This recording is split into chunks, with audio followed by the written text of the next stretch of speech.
Your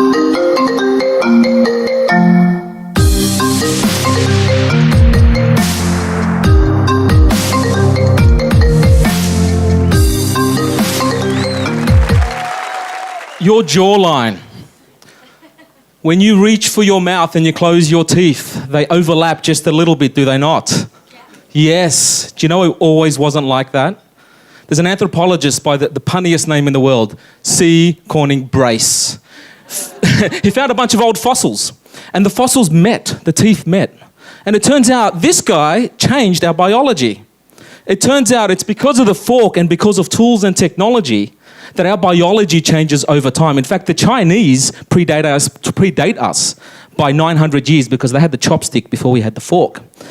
So if technology changes our biology and if we evolve based on the environment around us, technology in the last 200 years has changed more than the last 2 million years.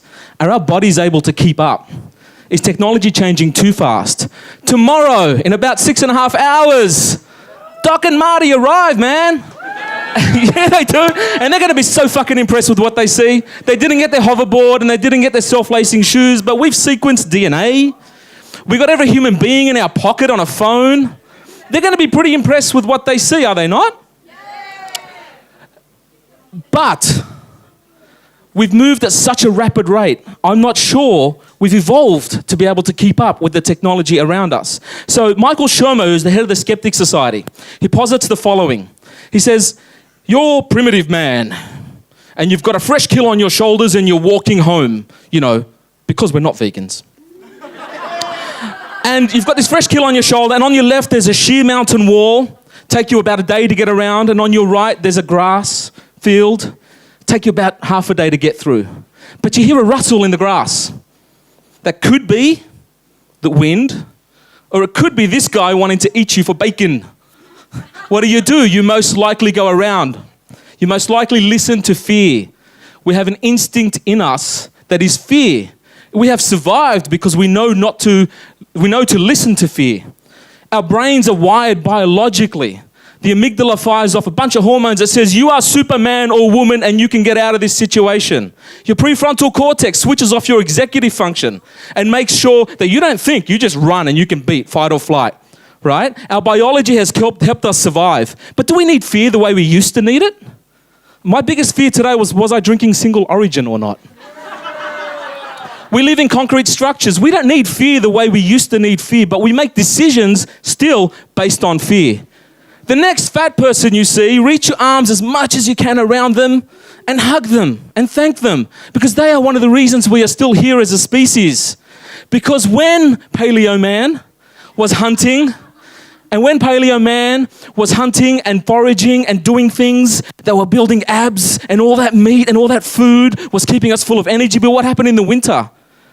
All that food turned to fat and it kept us insulated and it kept all the nutrients within us. And it's one of the reasons we've survived as a species.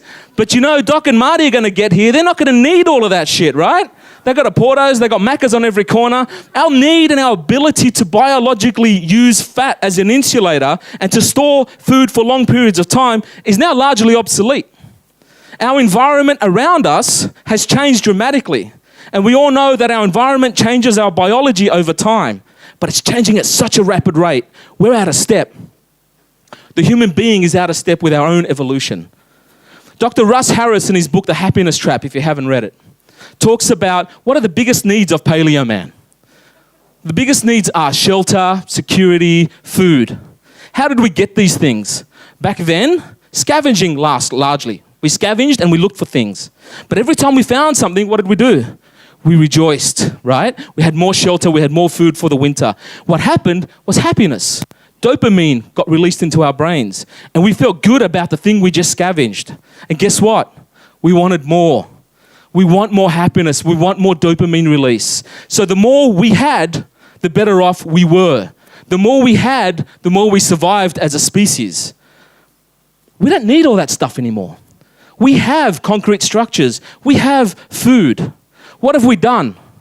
We've rechanneled that. We've rechanneled the joy that we get, the dopamine release we get when we acquire things. We have rechanneled that. And now we just acquire shit. And it's a trap. And Russ Harris talks about it in his book. It's this cyclical trap that we have. Every time we acquire something, because we're biologically designed to release dopamine every time we have something. We acquire it, we're happy. Then we want the next thing and the next thing and the next thing. And it's this cyclical trap. So our biology is no longer applicable as much as it once was. So my challenge to you, and I've started doing this myself, I no longer seek happiness. I seek contentment. I no longer make decisions based on fear alone. My challenge to you is, are you starting to see the world? Can you see the world with a lens that's slightly different to the one that's right in front of you? Thank you.